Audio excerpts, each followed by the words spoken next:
Primer plano.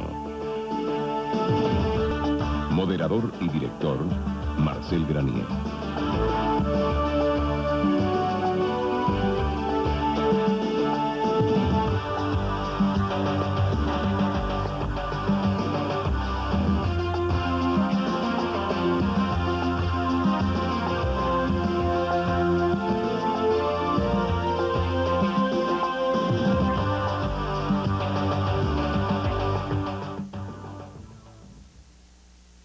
Buenas noches, amigas y amigos de Radio Caracas Televisión.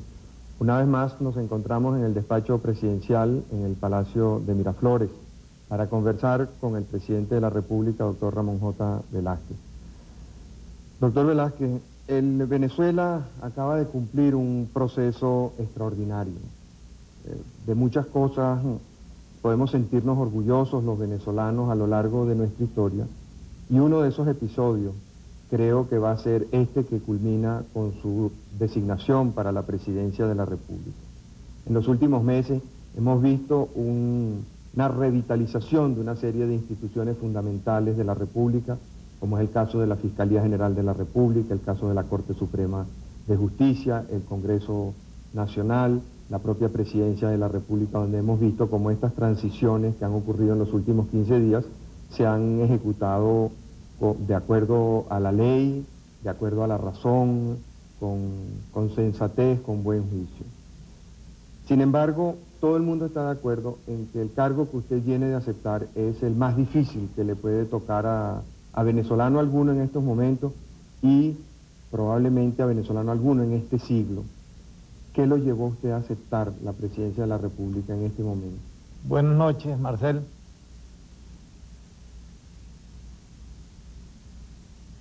Me llevó a aceptar esta posición de altísimo riesgo y gran honor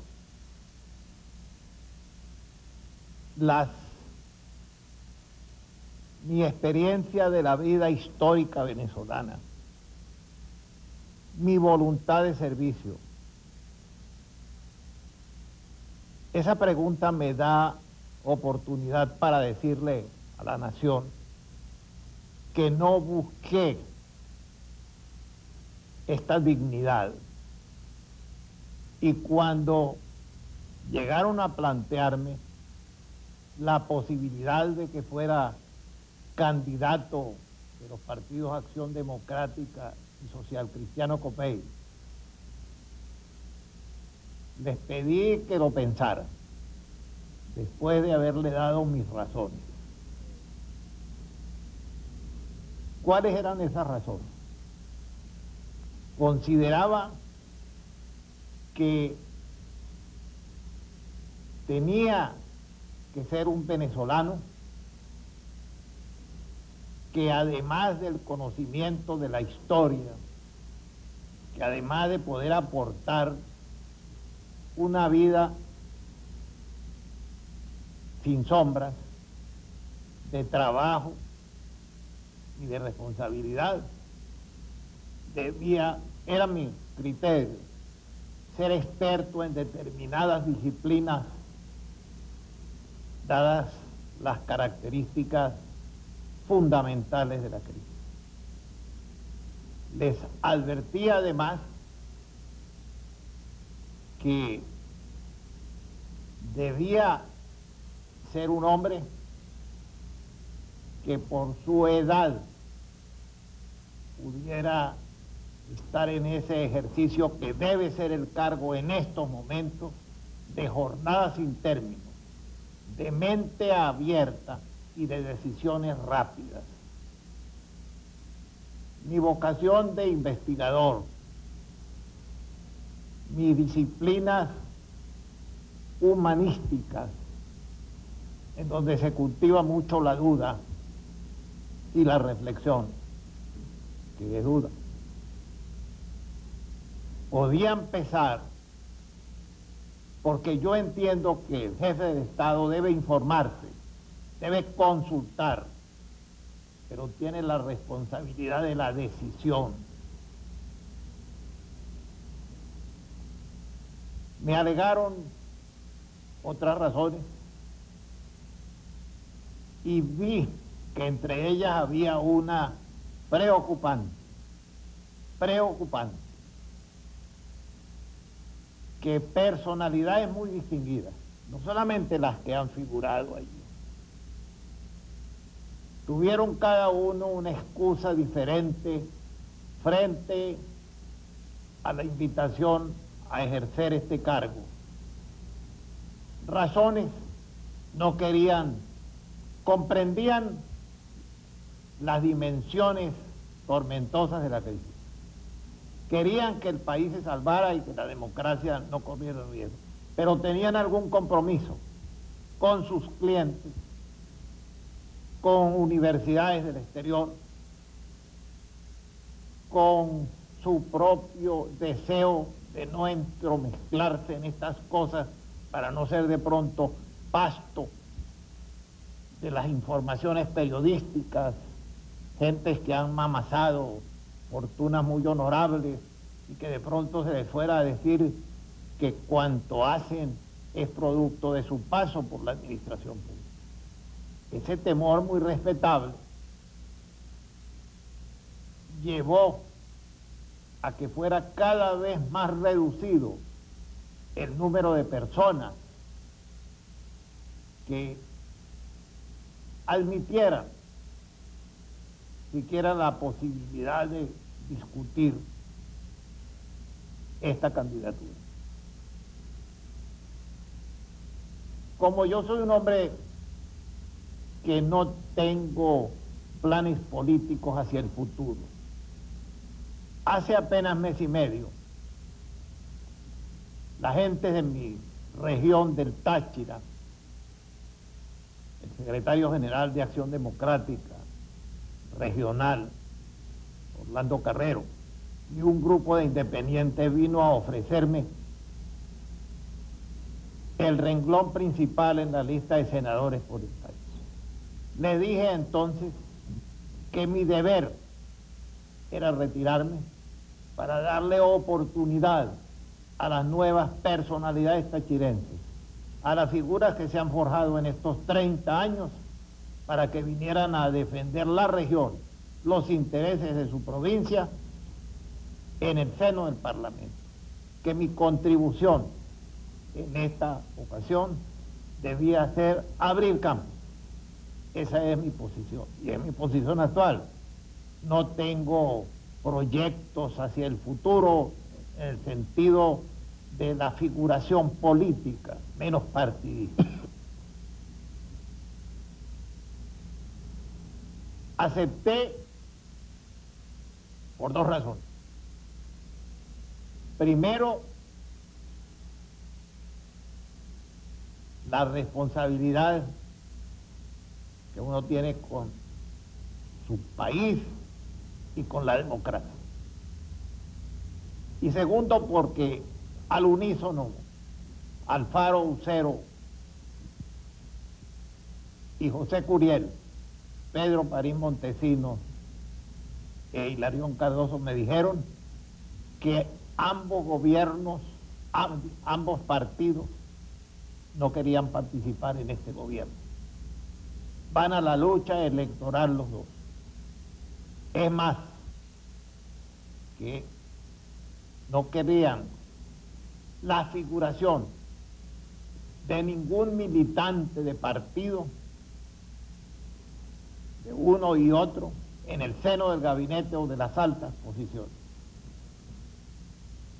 Que, en todo caso, si lo creía conveniente, podía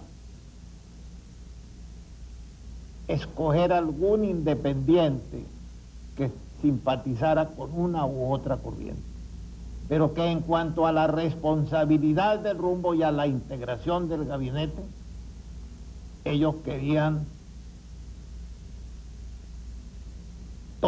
habían tomado una decisión: no participar en el gobierno, en la composición del gabinete, en la composición de los altos cargos de la administración. Ahora, eso le plantea una situación muy incómoda, presidente, porque... No, quiero terminar para que me hagan. Me ofrecieron el apoyo parlamentario de los dos, me ofrecieron el apoyo político para que el gobierno no fuera un huérfano, o como escribió el editorialista del Diario de Caracas, un presidente mártir.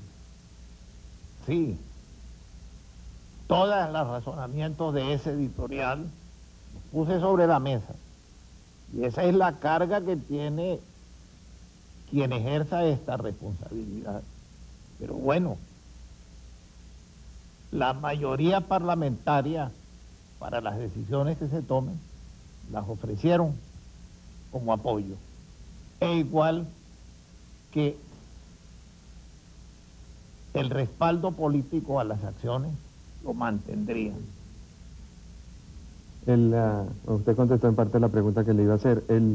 Es una situación muy incómoda que los partidos Acción Democrática y COPEI digan que no van a participar en el Poder Ejecutivo, y sin embargo ellos controlan el Poder Legislativo, y hay decisiones fundamentales que tiene que tomar el Legislativo para que el país camine y para que el Poder Ejecutivo cumpla su función. Y ellos, pues, lamentablemente, tienen la mano metida en buena parte del Poder Judicial. Entonces, ¿cómo es eso de que ellos no quieren estar en el gobierno, pero ellos siguen controlando buena parte de dos de los otros poderes? Bueno, hay un nuevo factor en la vida política venezolana, que es la crisis. La crisis está arrinconando las soluciones sectarias. O se tiene conciencia de las dimensiones de la crisis tormentosas, en que, como lo dije yo ayer, podemos ser barridos por la tormenta. Entonces, ese factor crisis debe abrir el entendimiento a un acuerdo en que cada quien, partidos políticos, fuerzas económicas, medios de comunicación social que son hoy en día, televisión, radio y prensa, un poder político determinante, lleguen a un acuerdo nacional. No están a 5 meses las elecciones de diciembre. No hay un nuevo cuadro que rompió con el bipartidismo, porque los 4 candidatos que hasta ahora están presentes forman una nueva expectativa nacional, Acción Democrática, COPEI, pero están presentes 2 fuerzas evidentes, que es el calderismo, que ha aglutinado sectores importantes y ha centrado una opinión, y Causa R con Andrés Velázquez, que es un factor hoy muy importante, por cuanto, además de haber surgido de la fuerza sindical del Estado, en donde del Estado Bolívar, en donde el Estado venezolano tiene la concentración de industrias y hay la concentración sindical más grande del país, ha tenido reflejos como su triunfo en la alcaldía de Caracas y su presencia en los sindicatos del centro del país. Entonces ya hay un cuadro electoral que puede completarse con de alguna figura nacional que pueda competir, pero ya dentro del cuadro que existe. Entonces hay una salida. El país va a decidir, y al decidir en este momento va a abrir un nuevo capítulo de historia venezolana, en que obligatoriamente va a cambiar el estilo, van a cambiar las orientaciones cualquiera que sea el vencedor, y va a cambiar la integración del cuadro político nacional. Entonces, ¿por qué no se puede de junio a diciembre llegar a un acuerdo en el cual cada quien renuncie a una parte de sus legítimos intereses y busque el camino hacia diciembre como el camino que va a abrir la puerta o va a ser el final de un túnel por el que estamos atravesando? Esa ha sido mi opinión en esas cosas.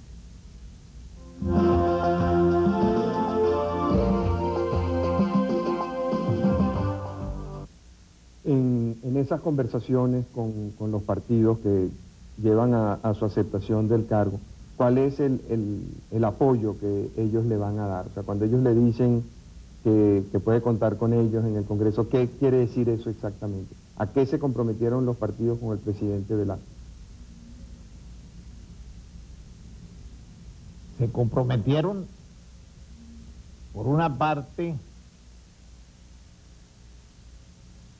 a crearle la facilidad de que las proposiciones que haga, que tengan que ver con la legislación, serán discutidas naturalmente. No es un parlamento, sí, este es un parlamento democrático, pero contarán con el respaldo de sus votos y de su defensa. Y por otra parte, colaborar en el sentido de que el país tenga, y es muy importante, la impresión, comprenda que si este es la etapa final del gobierno elegido en diciembre de 1988, en que por unas vastas mayorías el señor Carlos Andrés Pérez fue elegido presidente de la República. Pero que por otra parte, y ahí está la importancia del apoyo, o una de las razones que me hizo aceptar el cargo, pueda este gobierno marcar su impronta como un gobierno de transición hacia un nuevo tiempo. Es decir, que dialogue con la gente, con las organizaciones, no en un diálogo interminable, ya cualquiera puede empezar a decir, se va a ir en consultas, no. Pero es fundamental, es indispensable que diga la democracia, que diga el país a través de sus organizaciones,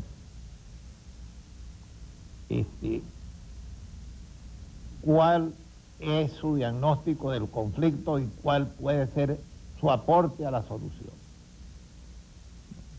En ese sentido, la Iglesia Católica ha venido haciendo un aporte importante y he visto que usted se ha empeñado en establecer o en ratificar una relación sólida, intensa con la Iglesia. De hecho, pues su primer acto fue, entiendo, este Te Deum que hubo ayer y consultas con el Episcopado Nacional. Recientemente la Iglesia, interpretando ese sentir que hay en el país y que usted acaba de reflejar en su intervención, convocó unas jornadas nacionales de entendimiento en la cual venezolanos destacados en todos los campos de las ciencias sociales y económicas participaron y ofrecieron soluciones a los distintos problemas del país. En esas jornadas, uno de los aspectos más interesantes que se buscaron cuáles eran las áreas de consenso, en qué áreas había coincidencia y se presentaron al país, y cuáles eran las áreas en donde parecía más difícil lograr acuerdo, temas que entonces se tendrán que dilucidar en unas elecciones. Entonces, la pregunta sería ahora, ¿cuál va a ser su prioridad como gobernante? Usted nos ha hablado de la necesidad de llevar al país a unas elecciones en diciembre, de que en estos 6 meses que van de aquí a las elecciones, los venezolanos tengamos la inteligencia y la sensatez de encontrar lo que nos une y aglutinarnos en torno a eso. Y usted también nos ha dicho que tiene 2 limitaciones. Por una parte, este gobierno es la culminación de un gobierno que empezó en febrero de 1989, por lo tanto no se pueden esperar cambios espectaculares en las políticas presidenciales. Milagros. Pero, por otra parte, este gobierno también es el que tiene que buscar cuáles son las áreas de consenso que nos unen a los venezolanos. Pero, ¿cuáles van a ser las prioridades del presidente Velázquez? Bueno, la mitad de la respuesta la has planteado. Bueno, fundamentalmente hay que buscar cómo resolver, cómo aliviar, soluciones son más legales, a esas 2 limitaciones que señalaste al principio, que hay que agregar otra fundamental, es un semestre, y un semestre electoral, pero es un semestre lleno de conflictos fiscales, de graves conflictos fiscales, de graves conflictos financieros y de no menos graves conflictos económicos. Naturalmente que eso hay que dedicarle responsabilidad, oír a los capaces, oír a los afectados por el problema y buscar entre el estudio, la experiencia y el interés las soluciones, al menos temporales. Pero hay un área sin la cual todo lo demás a poco tiempo crecería en conflictos y traería una debilidad grande a la democracia, el área social. No puede negarse ni ocultarse la situación social por la que atraviesan las mayorías nacionales en cuanto a lo que son exigencias elementales de la vida. No va a resolverse este problema en 6 meses, pero no puede ocultarse el problema, no puede ocultarse las dimensiones dramáticas del mismo y cómo esto pesa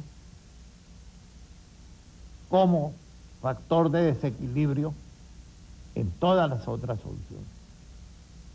Entonces, yo he visto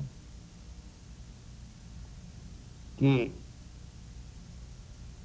hay en los venezolanos de este tiempo, sobre todo en las nuevas generaciones, un liderazgo que yo destaqué ayer en la toma de posesión. Sí es verdad que la gente jóvenes, la gente de las generaciones democráticas, han mostrado un gran desvío, cierta indiferencia y crítica por la militancia y el activismo político partidista. Ha surgido en todo el país una generación del liderazgo social que se interesa mucho en la situación que el país vive por los desniveles, por los desajustes, por aquello que con tanto acierto llamó el autor de un libro el caso de Venezuela, el rompimiento de la ilusión de armonía. Venezuela vivió por décadas bajo una campana dorada, mientras todos los países latinoamericanos luchaban con la devaluación, la inflación, el desastre en el precio de sus productos, del café, de las bananas, de la harina de pescado, del cobre, y nosotros decíamos, no podemos integrarnos con nadie, no podemos. Nuestra economía es poderosa, sí, rentista y petrolera. Pero no hubo el estadista que pudiera no solamente advertir esa cosa, sino teniendo en sus manos el poder, evitar los efectos de esa crisis. Esto fue visible desde los años 70. Juan Pablo Pérez Alfonso lo dijo, entre otros. Entonces, el hecho es que nos encontramos en ella. Pero vuelvo a lo que le dije. El liderazgo social, las organizaciones sociales que buscan aportar fórmulas de estudio y práctica de solución son muy importantes para cualquier tarea, son muy importantes. Y es una de las manifestaciones del nuevo cuadro de la Venezuela que ya llegó. Porque esto es el fin de un periodo histórico, no solamente por las crisis concretas de este gobierno, sino por todo el proceso, ¿no? Son 50 años en que el país ha logrado grandes pasos y en que la democracia partidista, al lado de los errores y de los conflictos que ha podido tener, echó las bases que permitieron la creación, el fortalecimiento de nuevas fuerzas que están presentes. Porque, bueno o malo, el que se extendiera el programa de educación por todo el país, en cada escuela una aldea, en cada aldea una escuela, en cada pueblo un liceo, universidades regionales, becas al exterior, facilidades a las universidades privadas, estímulo a toda forma de educación, ha creado un nuevo tipo venezolano de mucha independencia de criterios, muy alejado de ese venezolano un poco temeroso, adocenado, que fue producto de las sucesivas dictaduras. Bueno, este venezolano de ahora, como la población ha crecido en número y está dispersa por todas las regiones, está creando unos nuevos fenómenos. En cada estado de la República hay unos liderazgos admirables. ¿Por qué? Porque ya la gente no se tiene que venir a buscar el pan a Caracas. Se pueden quedar en Barquisimeto, en Puerto La Cruz, en Maracaibo, en San Cristóbal, en Puerto Ordaz. Y entonces allí hay abogados, y hay médicos, y hay ingenieros, y hay economistas, y hay administradores, y hay planificadores que antes se venían aquí a buscar puestos en los ministerios, no lo hacen. Y como sí se ha desarrollado a lo largo de estos 30 años la economía regional, entonces esos profesionales tienen dónde actuar y dónde ganar la vida y dónde integrarse a las economías regionales. Hay casos como yo fui con Saverio Barbarito en aquella etapa en que un grupo de jóvenes pobres de distintos países, encabezados por Concho Quijada, fueron a la conquista de Portuguesa. Eso eran pajonales, eran sabanas peladas. Aquellos jóvenes de distintas, Concho de Margarita, Argenis Vivas de la Apure, Sosa de Caracas, en fin, Filardo Rodríguez de Barquisimeto, se transformaron en los pioneros de una agricultura moderna y influyeron sobre la región.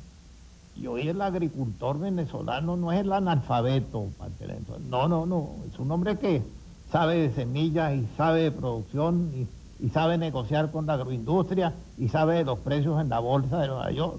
Bueno, en cada región. El desarrollo del oriente del país es fabuloso. El oriente es el poder económico del siglo XXI venezolano. Dios acumuló allí todo: hierro, bauxita, fuerza de los ríos para hacer todos los prodigios de la electricidad, de la energía. Y ahí en Oriente está ahí océano de gas para construir toda la petroquímica y todo el petróleo pesado para hacer cosas y el mar igual que en Zulia. Entonces el poder venezolano, tierras laborables, hay que ver la transformación del Guárico. Yo fui con Eugenio Mendoza a sembrar, que me invitó a que lo acompañara a sembrar las primeras semillas de sorgo. Bueno, todo el norte del Guárico, el Guárico era un estado paralizado, lo mismo en Anzoátegui, lo que están haciendo en Monagas, cómo han transformado Maturín, cómo han transformado esas sabanas en centros de producción. Entonces la voluntad del venezolano es admirable. Unas nuevas generaciones que están allí. Ese es otro factor que debe tomarse en cuenta el liderazgo regional para que las decisiones se tomen en la capital, pero no sean características. Si hay líderes sociales que pueden aportar ideas para esa transformación, porque están realizando ese examen y compartiendo el problema social en las barriadas, en los pueblos, en las zonas marginales, que nos envuelven como campamentos para una toma a las urbanizaciones. Entonces, tomemos en cuenta, o empecemos a tomar en cuenta, vamos a crear la conciencia de esa cosa, y que los gobiernos que vienen ya dentro de 4 o 5 meses tienen que enarbolar, sea cualquiera el color del que venga, el cambio, la transformación, porque si no se lo traga el país.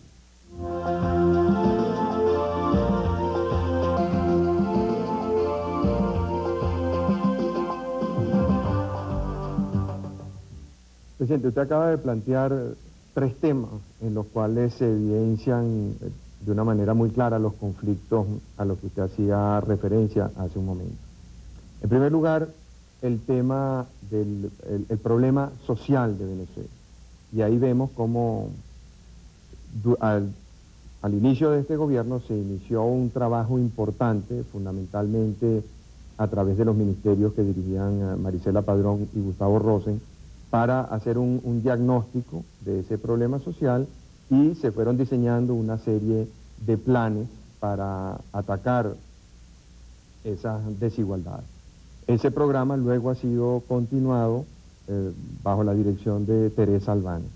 De manera que si hay un terreno en el que se justificaría la continuidad es en ese de la problemática social, pues ha habido desde 1989 hasta la fecha un trabajo ininterrumpido de diagnóstico, diseño de política e implementación de programas. Sin embargo, ese es uno de los terrenos más codiciados por los partidos políticos, porque la oportunidad que abre al clientelismo es fabulosa. Y de hecho vimos cómo durante aquel triste periodo de este gobierno que tuvo lugar entre diciembre de 1991 y febrero de 1992, se entregaron los ministerios del área social a activistas políticos íntimamente vinculados con los aparatos clientelares de los partidos. De manera que ahí se le va a presentar un primer conflicto entre la opción de continuar con lo que se ha venido haciendo o de ceder a las presiones de los aparatos clientelares de los partidos políticos. El segundo tema que usted también mencionó en su intervención y en el cual se puede presentar un conflicto parecido es el problema del déficit fiscal. El déficit fiscal ha sido diagnosticado por el gobierno y el gobierno ha ofrecido algunas soluciones al mismo, básicamente contenidos en todo un conjunto de leyes que actualmente están en el Congreso, que van unas a aumentar los ingresos del fisco, otras a disminuir los egresos de la administración tanto central como descentralizada. Sin embargo, hay una serie de intereses creados que han impedido la aprobación de esas leyes. Por ejemplo, el ministro Sucre Figarela no desea que se toquen las empresas de Guayana, él ha puesto todos los obstáculos que él ha podido. Algunos intereses partidistas no desean que se privaticen una serie de entes del Estado, porque ellos son fuente clientelar importante para sus militantes y para sus finanzas, entonces se han puesto una serie de obstáculos a las privatizaciones. Algunas entidades financieras tienen problemas agudos de liquidez que han llevado a estas tasas de interés exorbitantes, confiscatorias con las que tiene que vivir el país. Ellos no desean que se haga la reforma financiera.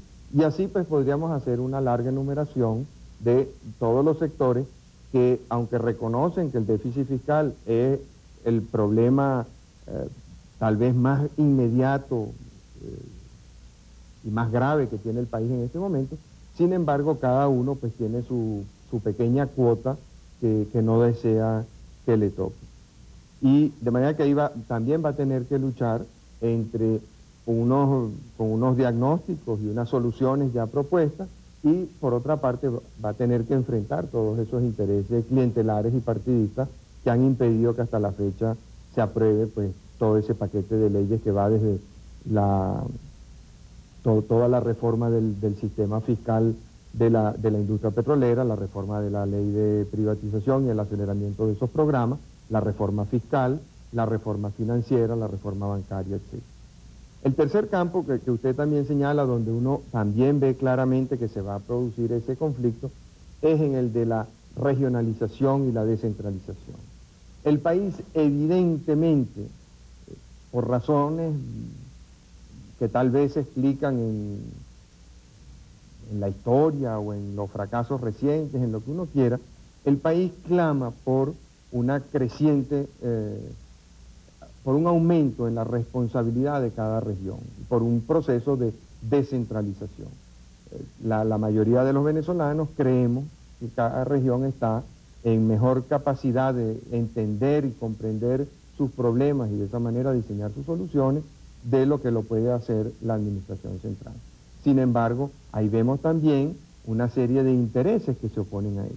Intereses políticos que ven con celo el crecimiento en la popularidad de los gobernadores, por ejemplo, y por eso tratan de excluirlos de las grandes decisiones nacionales, que no desean el crecimiento de los liderazgos regionales, y por eso vemos como la reforma de la ley del sufragio está toda dirigida a impedir ese surgimiento de liderazgos regionales y a mantener cuotas de poder importantes en los cogollos de los partidos. De manera que en la transferencia de responsabilidades también hay intereses sindicales, hay intereses empresariales y hay intereses partidistas de que no se descentralice, de que la educación no se descentralice, de que la salud no se descentralice, de que una serie de actividades no se descentralicen. De manera que ahí también va a tener usted el conflicto entre una corriente que viene, que clama por una mayor descentralización, por una mayor regionalización, por una mayor uninominalidad, y unos intereses creados que se oponen a ello. En esos tres problemas, que creo que usted ha señalado con mucha claridad, ¿cuál va a ser su política? Antes le voy a dar una definición general y entro a los... Primero, yo no me hago ilusiones. Si son 3 de los 6 o de los 12. Yo dije y repito que por las dimensiones de la crisis son 6 meses en el cual cada mes tiene el valor de un año, y quizá más, por la velocidad, por las presiones, por los intereses encontrados que van a querer buscar una solución total de un problema que no quisieron ni ver ni estudiar a lo largo de 10 años. Yo no entiendo. Por eso dije, lo mejor la borrasca me saca de aquí. Ahora, concretamente, en cuanto quiero ser enfático, los jefes de los partidos no me pidieron, lo dije, cuota, porque no cambiaba dignidad por honor. Teresa Albáñez es una eminente funcionaria con un largo trabajo fuera del país, con una formación mental. Albáñez Barnola, una disciplina y una honestidad. Bueno, es técnico, pero el técnico que tiene sensibilidad social.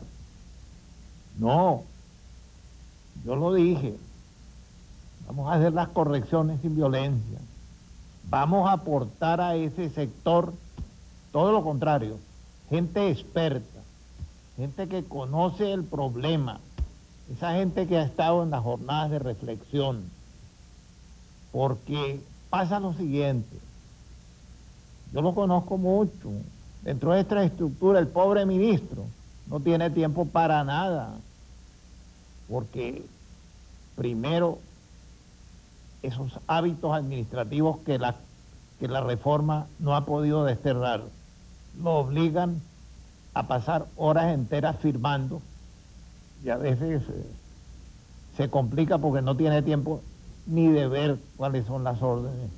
Luego, esas relaciones públicas y políticas tiene que ser el ministro, que tiene que atender a gobierno y a oposición.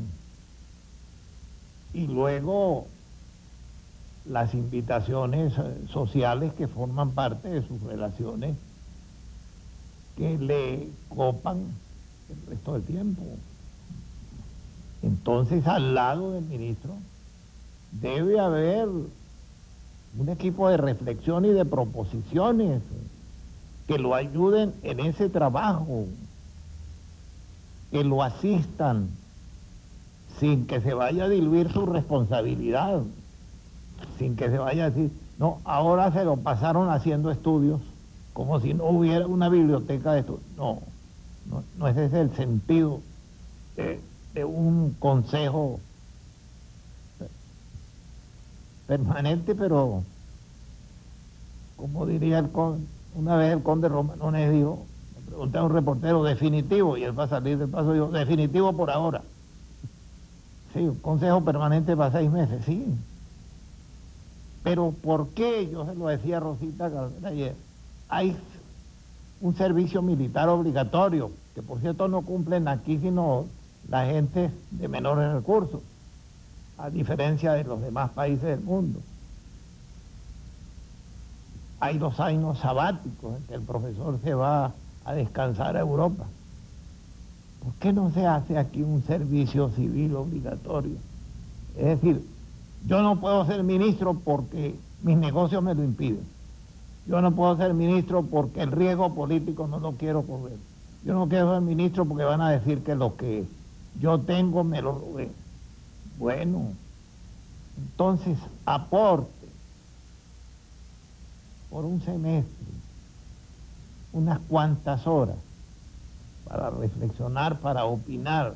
La responsabilidad no va a ser de ellos, no van a tener que declarar ante la Contraloría, no van a tener que enfrentarse a la prensa, pero sí son útiles para el país porque ayudan al ministro, que el ministro y el presidente toman la responsabilidad de la decisión, pero es muy útil. Aquí mucha gente se queja, no consultan, y es verdad. ahora dirían, van a perder el tiempo de consulta, ni una cosa ni la otra, como, sí, sino El fantasma está presente aquí el todavía. punto intermedio, ¿no?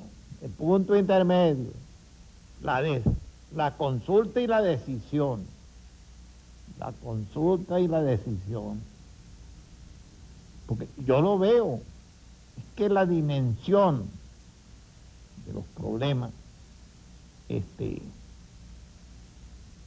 han impedido hasta aplicar las fórmulas sabias que la COPRE ha. Y entonces la rutina y las exigencias modernas, una mezcla explosiva. Entonces, Una cosa final en cuanto al déficit fiscal y en cuanto a la situación financiera, problemas muy graves, quiero decirle que he estado, desde que ya tomé la decisión de aceptar, le he dedicado muchas horas al Banco Central y voy a abrir la consulta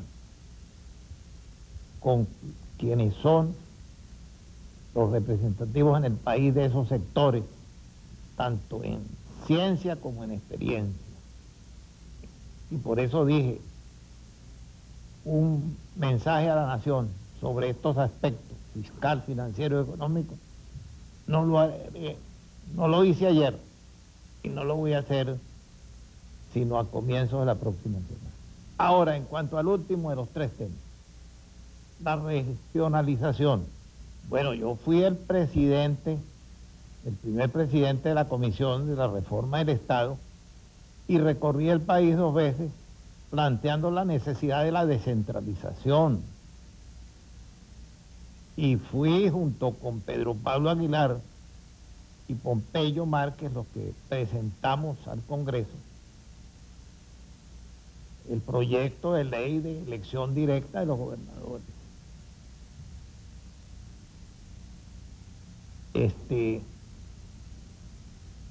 Esa nueva estructura del poder, la creación del poder regional, es una de las razones que ha fortalecido la democracia y ha aliviado los factores de la crisis. Hoy en cada estado hay una realidad política que es producto de la estructura de la región y no del capricho del presidente. Hasta que se promulgó esa ley y se aplicó, el presidente desde aquí nombraba 20 procónsules.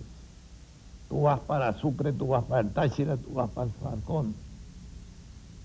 Eso se acabó, no vuelve. Hoy cada gobernante regional es producto de la decisión mayoritaria de su región. ¿y por qué no puede serlo cada senador y cada diputado también? Bueno, debe hacerlo.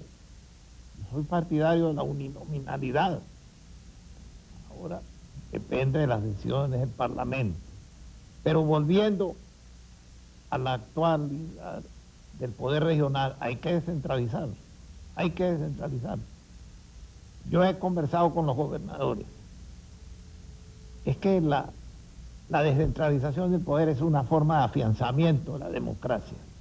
La democracia entonces no es un fenómeno capitalino, sino un fenómeno nacional. Mire, ¿cómo ha adquirido importancia cada gobernador? No hablo de los que hoy son candidatos presidenciales, hablo de todos los gobernadores. Hay un centro de gravedad y hay un centro para la discusión de los problemas nacionales. Y entonces, repito lo que dije antes, hoy cojo mi estado. Bueno, resulta que hoy hay una situación extraordinaria. Un gobernador elegido por la mayoría y la mayoría de los alcaldes no es de Acción Democrática. Así como eso que ha pasado a nivel nacional es extraordinario. Eso de que se jacta Francia en su tradición de respeto a la libertad, la cohabitación. Aquí 10, 12 gobernadores de los estados más importantes, Zulia, Falcón, Yaracuy, Carabobo, Aragua, Guárico, Anzoátegui, Sucre, Bolívar, son de partidos, son de oposiciones, de COPEI, de AD, de Causa R, y el experimento ha sido magnífico a lo largo de estos 2 años. Las relaciones entre el poder nacional y el poder regional ha sido magnífico. Hay que afiancar y hay que darle poder. Y aun cuando yo soy enemigo de los ministerios de Estado, voy a romper esa línea y voy a hacer una excepción. Voy a crear un ministerio de Estado para la descentralización, para acelerar en lo posible para abrir el cauce de esta realidad.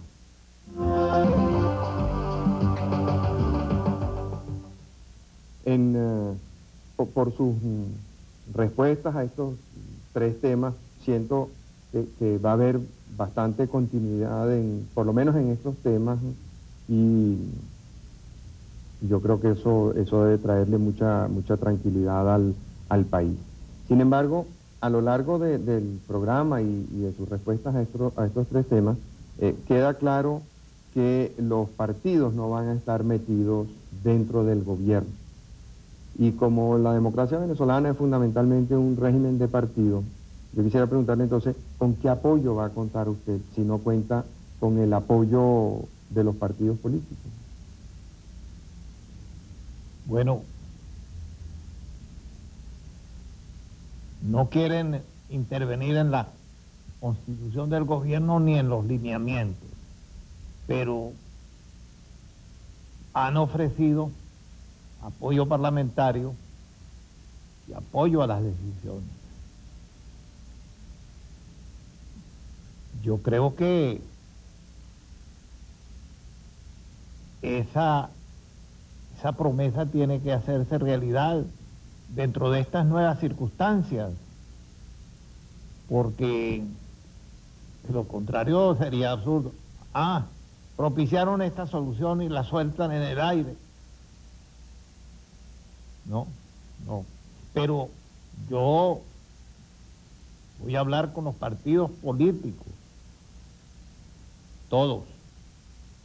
Sé que el papel, ya que ninguno quiere ser gobierno, estará en oposición, dirigida sobre todo, creo yo, y lo pedí hoy, vamos a elevar, sin dejar de vigilar estos 6 meses de gobierno, pero vamos a elevar el debate electoral, porque es muy grave lo que viene. El próximo gobierno va a tener cargas de una magnitud inconmensurable.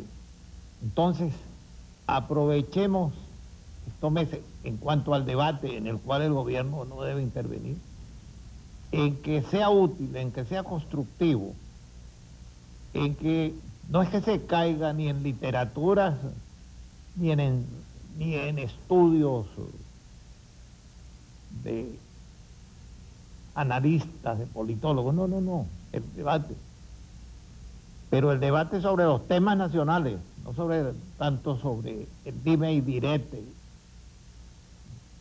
político. Ahora usted le plantea un problema muy serio a los candidatos.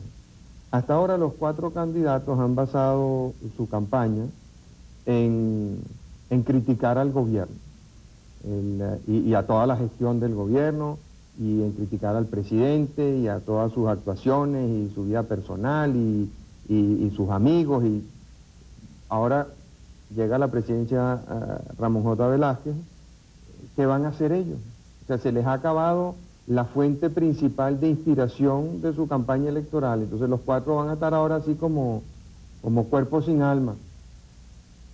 No, yo creo que es el tiempo ideal para un debate electoral como el que hay cada 30 años, como el famoso debate entre Rómulo Betancourt, Rafael Caldera, Wolfgang Arrazábal, porque detrás de Wolfgang Arrazábal está nada menos que figuras de la magnitud en apoyo, pues, de acuerdo, de Jovito Villalba, de Arturo Burlar, de Miguel Otero Silva, de figuras extraordinarias. Estaba Rafael Caldera proponiendo su candidatura y Betancur recorriendo el país y hablando más con las organizaciones económicas, recuerdo yo lo acompañaba, se dedicaba a hablar con las cámaras de comercio de entonces, con las cámaras agrícolas, con los ganaderos, con los maestros de escuela, ¿no? Para traer una visión de lo que hoy se llama el país real o país nacional, como se quiere decir. Yo creo que los candidatos tienen poco tiempo para examinar la realidad, para proponer debates.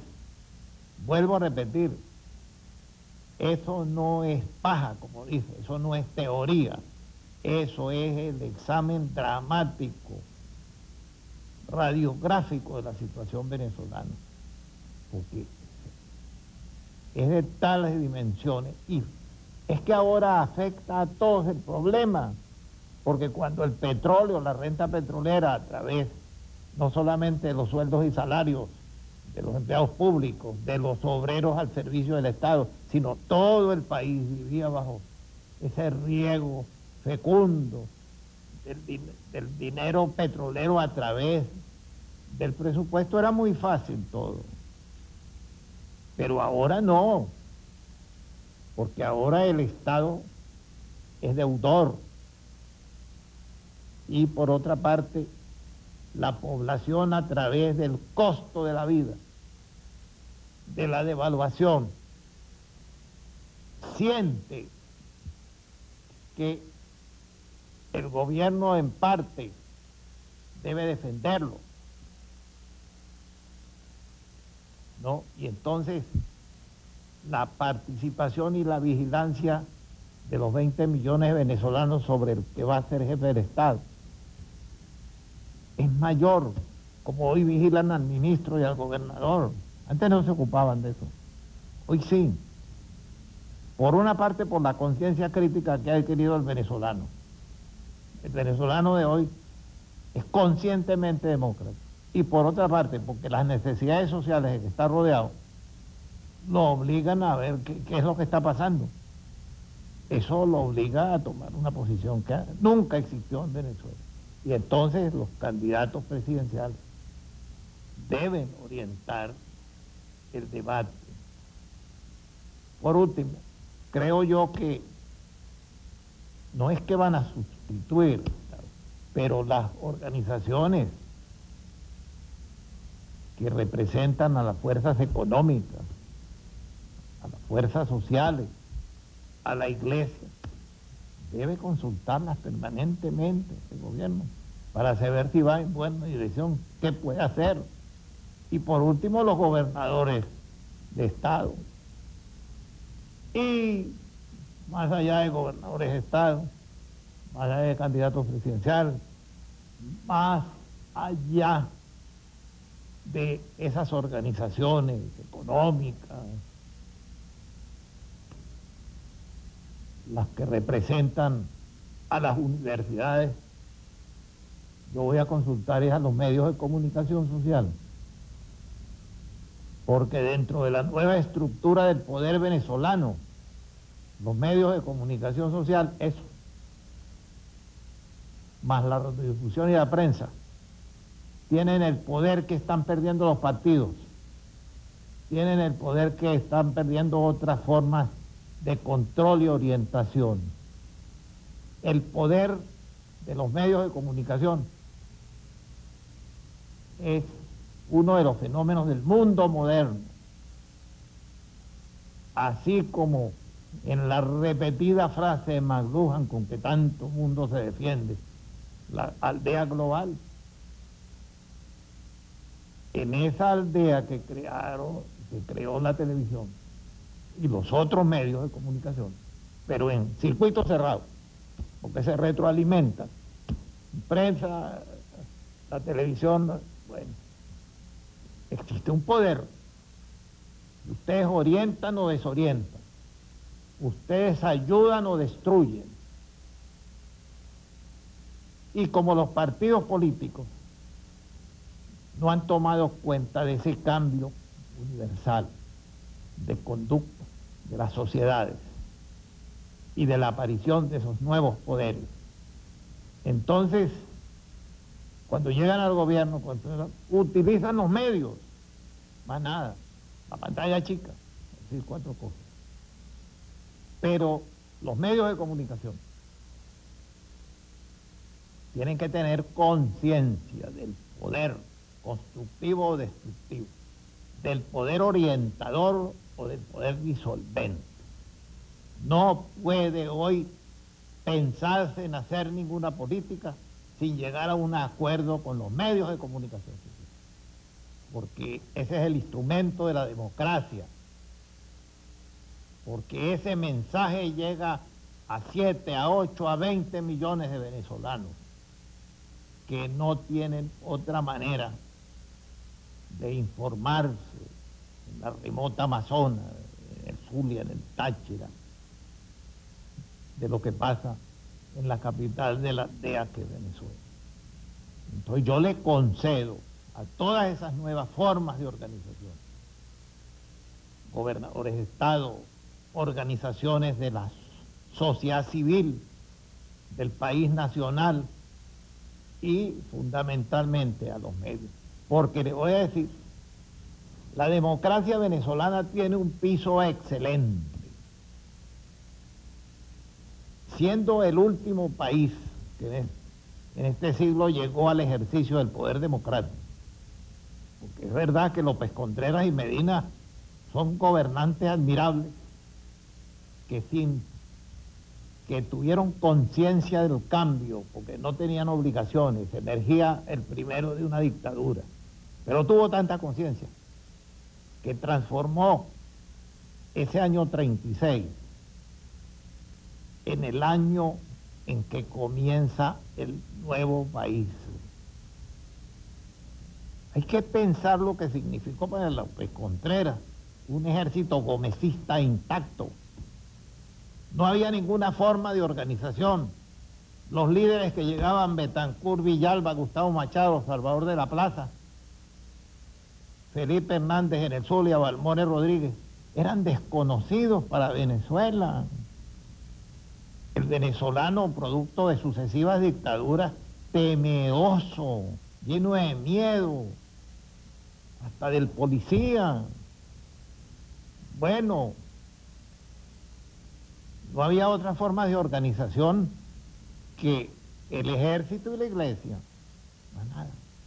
Y López Contreras, que ha podido, aún a riesgo de una guerra civil, no lo dudo, porque había un sentimiento antigomecista y por las libertades enormes, pero no había ninguna organización. López Contreras decidió quitarse el uniforme de militar ese día y ponerse el de civil y permitir la fundación de estos partidos. El uno se llamó Orbe, después PDN, ahora Acción Democrática. El uno se llamó La UNE, después Acción Nacional y ahora COPEI.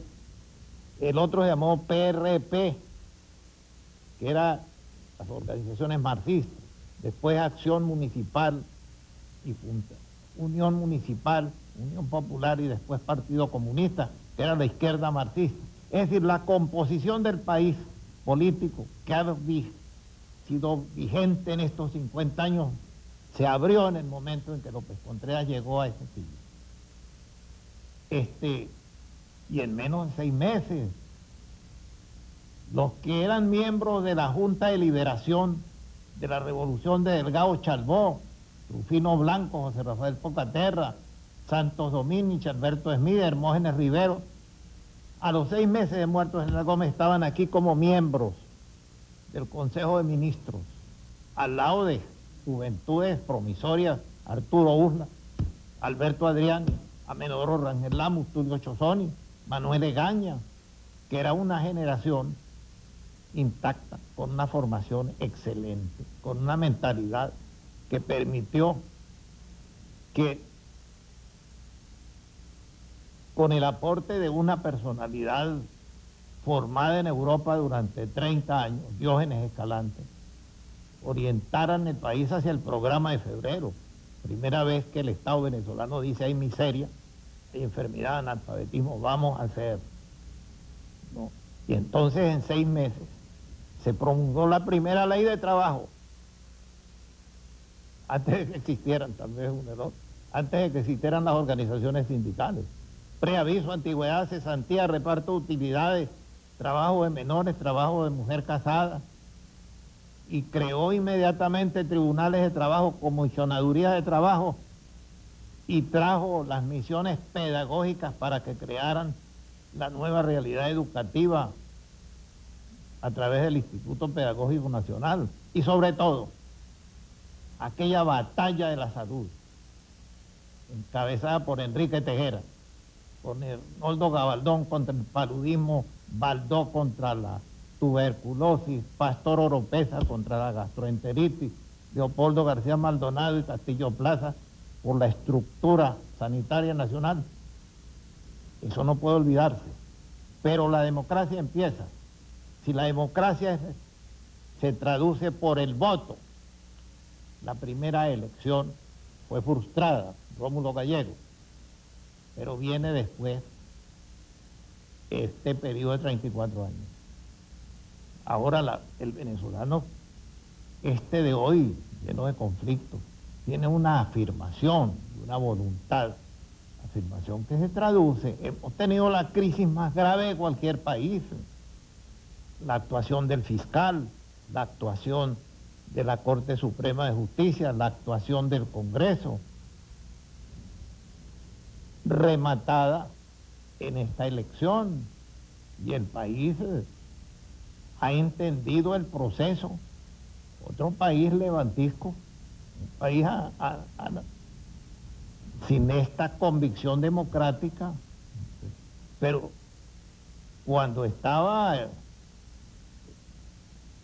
doctor Octavio Lepage, allí se realizaron 2 elecciones regionales en donde ganaron las oposiciones. Perfecto. Y en diciembre, a pocos días del 27 de noviembre, se celebraron unas elecciones. Luego hay en el país una realidad democrática que hay que respetar desde la presidencia y desde el gobierno. Ya para terminar, presidente, como usted ha señalado muy bien, yo creo que la inmensa mayoría de los venezolanos nos sentimos muy orgullosos de la actuación de todas esas instituciones que usted ha nombrado. Creo que también sería justo en este caso incluir en eso al presidente suspendido, Carlos Andrés Pérez, y a los ministros Izaguirre y Figueredo. Ellos también han actuado en una forma que no era la tradicional de actuar quienes detentaban el poder que ellos tenían. O sea que en general en el país es evidente que las instituciones han madurado, los hombres también junto con las instituciones, como usted dice, el Consejo Supremo Electoral, tan criticado por la opinión pública, también nos ha dado un ejemplo de una actuación correcta y clara y rápida en estas elecciones y en las pasadas de diciembre. O sea que tenemos muchas razones para estar satisfechos con el funcionamiento de nuestras instituciones. Sí. Y también nos sentimos muy orgullosos de que haya sido una persona como usted, y usted concretamente, elegido para este cargo, por su trayectoria política, por su trayectoria académica, por su vida familiar, por su vida profesional. Yo creo que todos los venezolanos de verdad sienten orgullo de que usted ocupe este cargo. La pregunta que le hago en parte me la contestó, pero queda una parte que, como no se la había formulado, tampoco me la pudo contestar, es ¿qué podemos hacer nosotros los venezolanos? Porque ya nos dijo lo que podemos hacer los medios de comunicación, pero ¿qué podemos hacer nosotros los venezolanos para ayudarlo a usted en estos 8 meses de gobierno que tiene por delante, para que el país salga todavía mejor de lo que entra cuando usted llegó a la presidencia? Bueno, yo quiero comenzar la respuesta por decirle que el presidente Carlos Andrés Pérez y los ministros Alejandro Izaguirre y Reinaldo han tenido la más ejemplar conducta de respeto a la institucionalidad y han demostrado, en el caso de Carlos Andrés Pérez, consecuencia con una trayectoria, porque entre otras muchas, quiero señalar esto: el anteproyecto de la ley de elección de gobernadores tuvo mucha oposición en los partidos políticos que tenían la mayoría en el Parlamento, pero oposición definida, y aquello era un huérfano.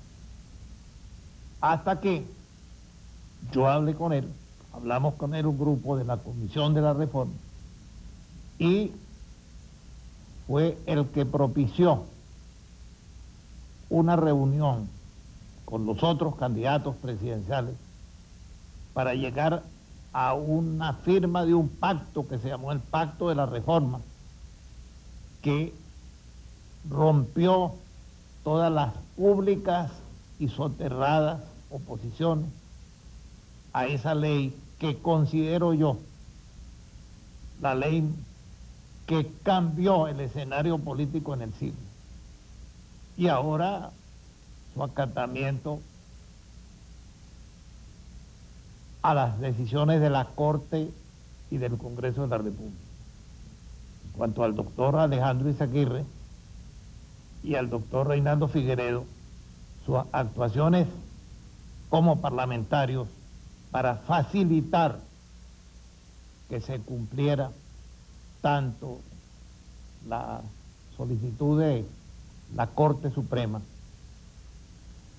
como todas las demás gestiones o los demás trámites que venían, fue una muestra evidente de respeto de esos dirigentes nacionales al ordenamiento institucional y una afirmación de su condición de demócratas cabales.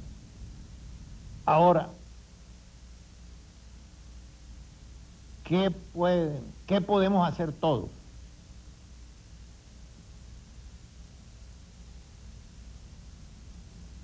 Lograr que el país, sin sobresalto, enfrentado a las dificultades que tiene, busque ya un camino de entendimiento. No va a ser de la noche a la mañana, pero sí facilitando a este gobierno que pueda ir avanzando hacia la definición de sus políticas, que son fundamentalmente encaminadas a tratar de resolver, a colaborar en la solución de las crisis y a que el país llegue a diciembre, porque ese primer domingo de diciembre va a ser la respuesta al futuro venezolano. Muchas gracias, presidente. Muchas gracias, amigos, por su atención. Como de costumbre, los espero el próximo domingo a las 10 de la noche.